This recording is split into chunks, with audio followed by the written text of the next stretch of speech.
Welcome to Wisdom and Wealth, a channel dedicated to helping those over 40 navigate life's complexities with wisdom, peace, and maybe a little prosperity along the way. Today, we're tackling a question that's been asked for centuries. What does being one really mean? It's a question loaded with hope, sometimes confusion, but always a yearning for connection. Are we all one? Many philosophies and spiritual traditions touch on the concept of oneness, but before we dive in, let's pause and consider our everyday experiences. When you feel joy, does someone else automatically smile? When you stub your toe, does someone across the globe wince in pain? These small, personal moments offer a key understanding: we are not, in the simplest sense, identical. If you're enjoying this conversation so far, please consider liking and subscribing to our channel, Wisdom and Wealth. We appreciate your support, and it helps us continue to bring you content that matters. You inhabit your body, experience your own thoughts, and feel your own emotions. Each of us is an individual, navigating a unique path. And yet, there's something within us that hesitates before declaring ourselves completely separate. We intuitively sense a connection, a subtle thread that links us all. Many spiritual traditions speak of this oneness, often implying that everything shares the same ultimate essence, like countless drops dissolving into one vast ocean of being. It's a compelling image that suggests a fundamental unity behind the apparent diversity of the world. This sense of connection is powerful, and it's essential to understanding the world around us, especially when trying to better our lives as we age. For example, in some forms of Hinduism, it is believed that the individual soul, Atman, is ultimately revealed to be the same as the one universal reality, Brahman. The realization dawns that you are not just a drop, but the entire ocean. Similarly, mystical traditions within religions like Islam or Christianity often explore the soul's journey to complete union with the divine, where the individual self feels absorbed into the absolute.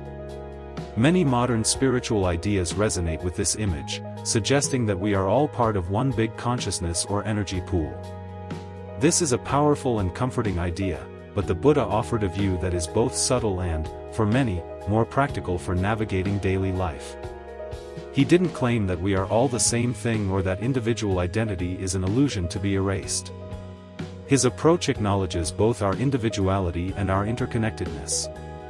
Now is a great time to subscribe and like Wisdom and Wealth, to better understand the wisdom of the Buddha and how it applies to our lives. Instead, he taught two interwoven truths about reality. First, that all things arise in dependence on other things, a concept known as interdependence or dependent origination.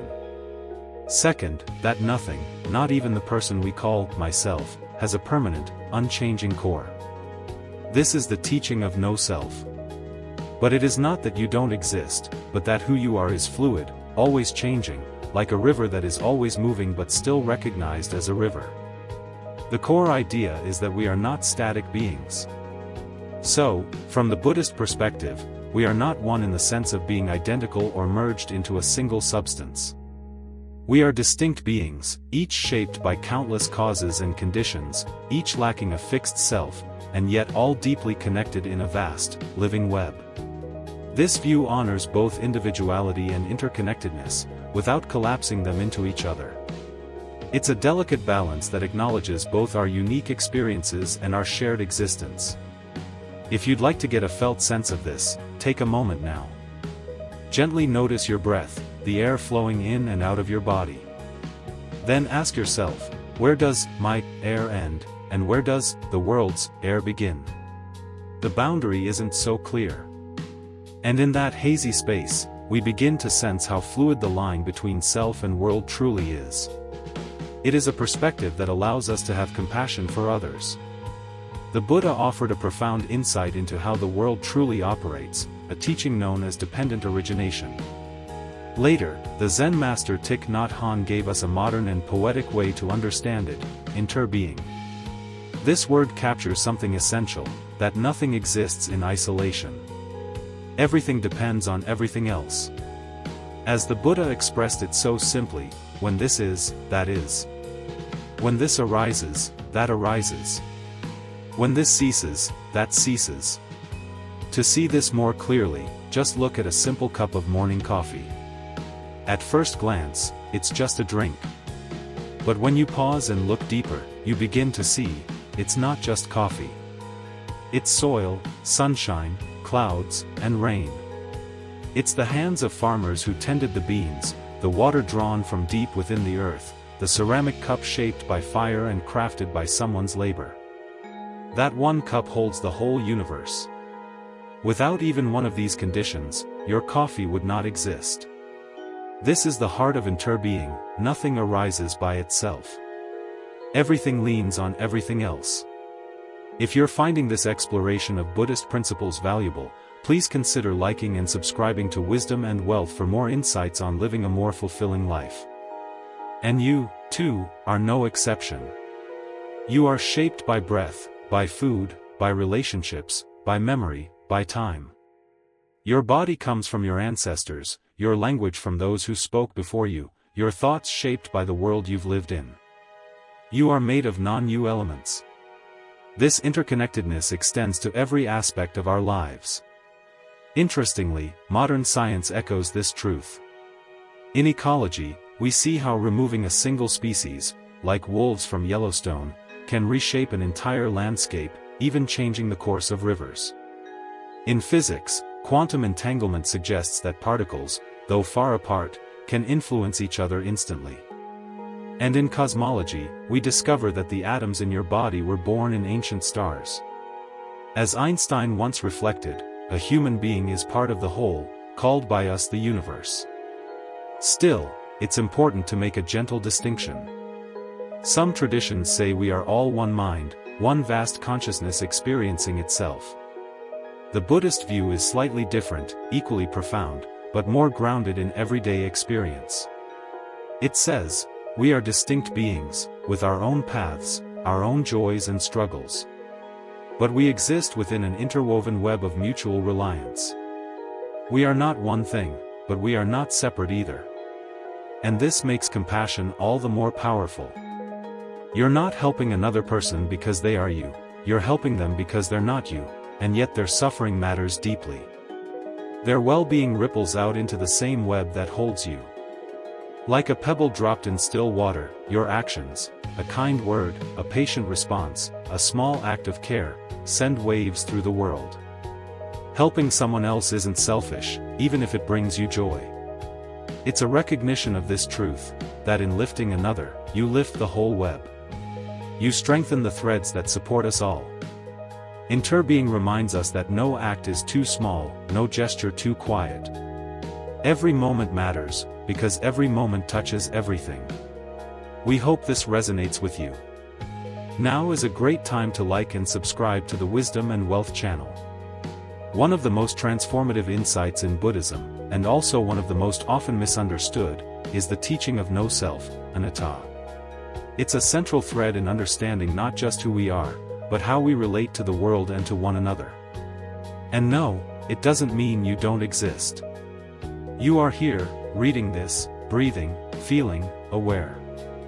You are undeniably real. But what Buddhism invites us to question is how we exist. We usually think of ourselves as having a kind of inner core, a permanent me at the center of all our experiences. But when we look closely, with calm and honesty, that solid core begins to dissolve.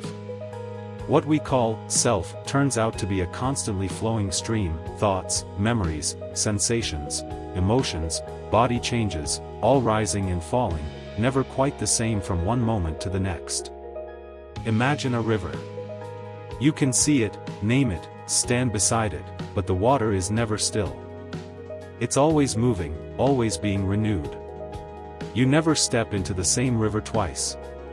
In the same way, the you of today isn't quite the same as the you from a year ago, or even yesterday. Your body is renewing itself cell by cell. Your mind shifts with each experience. The self is not a thing, it's a process. So why did the Buddha teach this? Because he saw how much of our suffering comes from clinging to an identity, a story, a fixed version of who we think we are. Now is a great time to like and subscribe to the Wisdom and Wealth channel. We fear loss, rejection, change, not just because those things are painful, but because they threaten this imagined solid me we work so hard to protect. But when we look deeply, where is this unchanging I? Is it the body? That changes. Is it our thoughts? They pass like clouds. Is it our memories, our name, our past? All of it is in motion. Recognizing this doesn't erase us, it frees us. It's like setting down a heavy bag you've been carrying for so long, thinking it was essential. When you no longer have to defend a fixed identity, you become more open, more fluid, more alive in the moment. You don't have to pretend to be someone. You can just be. And this shift changes how we relate to others too. The boundaries we feel between me and them start to soften. You don't need to collapse those boundaries, it's not that others are you. But when you're less tightly held by a fixed sense of self, empathy flows more naturally. You can meet others not as roles or labels, but as fellow beings in motion, just like you. You might try this as a practice. When someone irritates you, instead of locking into, "they are making me upset," just pause. Notice the feeling. Gently shift to, "there's irritation present." Suddenly, there's space. The emotion is real, but it's not the whole of you. It's something arising and passing, not something you have to grip. Or try this during the day, notice how often you say, "I," "me," or "mine." You don't have to stop using these words, they're part of everyday language. But with each one, ask quietly, what is this I pointing to right now? You're not trying to erase yourself. You're just loosening the grip of a false solidity. And in that loosening, there is peace. Understanding no self isn't about disappearing, it's about seeing more clearly, living more lightly, and touching the freedom that comes when we no longer hold ourselves so tightly. If everything is deeply connected, and if no self is fixed or separate, then a natural question arises, do my actions still matter? The answer, in the Buddhist view, is a clear and powerful yes. Precisely because everything is interconnected, your actions carry weight. The Buddha taught the principle of karma, not as some mystical reward system, but as the natural unfolding of cause and effect. Every word you speak, every intention you hold, every action you take, they all plant seeds. And those seeds shape what blossoms next, not just in your own life, but in the lives of others, and in the world around you. You're not a disconnected observer drifting through life. You're a living thread in a vast, breathing web. And every choice you make helps shape the pattern. This is the essence of the middle way. Some people hear ideas like oneness and conclude that nothing really matters, that it's all one big illusion or predetermined fate. That's one extreme. Others believe they're completely separate, isolated, and must defend or compete with others to survive. That's the other extreme. The Buddha rejected both. He taught that while we don't have a permanent self, we do have responsibility. While we are not isolated, we are also not powerless. We are part of the web, and what we do echoes throughout it. Think about something as simple as a cup of coffee. You choose where to buy it. That choice supports certain farmers, certain businesses, certain ways of treating people and the earth. Your words, too, carry power, they can open hearts or harden them. The way you listen, the way you care for the environment, the way you show up for others, all of it matters. Nothing stands alone. Even your inner changes ripple outward. When you begin to cultivate calm, or patience, or compassion, it doesn't stay locked inside you. It touches the people around you, sometimes in subtle, quiet ways, and they may pass it on without even realizing it. A small act of care can travel farther than you'll ever know. If you agree, take a moment to like and subscribe to the Wisdom and Wealth channel. So when you're faced with a difficult decision, try asking yourself two gentle questions. How will this choice affect the web I'm a part of? This is the lens of interbeing. And, am I doing this just to defend an identity that may not be as solid as I think? This is the insight of no self. These reflections won't give you instant answers, but they help ground your choices in wisdom and compassion. This way of living isn't just philosophy, it's a practice. You start to notice that you no longer need to always be right, because there's no rigid self to defend. You might feel more naturally drawn to generosity, because you see your well-being is inseparable from others. You begin to welcome change, not fear it, because you understand that all things, including you, are always changing anyway. Here's a small practice you can try each day. In the morning, ask, how can I be of benefit today? In the afternoon, check in, are my actions in harmony with my deeper values? In the evening, reflect, when today did I feel most connected, to people, to nature, to life? And let gratitude arise, for the sun that warmed you, the food that nourished you, the people who help you without even knowing. The Buddha once said, the path is walked. You don't have to understand everything all at once. Start where you are. Keep walking. You matter, not because you're separate and special, but because you're part of everything, and everything you do sends waves through that living ocean. The teacher Thich Nhat Hanh expressed it beautifully, if you want to take care of the world, take care of yourself. So, after everything we've explored, can we finally answer the question, are we all one? In the Buddhist view, not exactly. We are not one single being, melted into sameness. We are many, diverse, beautiful, distinct. But we are also never truly apart. We are woven together in a web so intimate that nothing can be truly separate. The boundary between me and you is softer than we think. This changes everything. It means your life is not about disappearing into some abstract oneness. It's about discovering your place in the great web, a place that is both unique and deeply connected. And that brings us to the end of our video. And it means your actions matter, deeply, because they shape not just your own path, but the entire fabric of life. You are not alone. The whole universe of conditions supports you. And you are not powerless. Your smallest act of care, even unseen, sends ripples across the world. So begin today, not with grand gestures, but with one simple, conscious act of kindness. Not because the other person is you, but because they are not separate from you. In this vast, living web, every thread matters. You are that thread. Make it strong. Make it kind. And if you enjoyed this exploration of oneness and interconnectedness, please, like and subscribe to Wisdom and Wealth.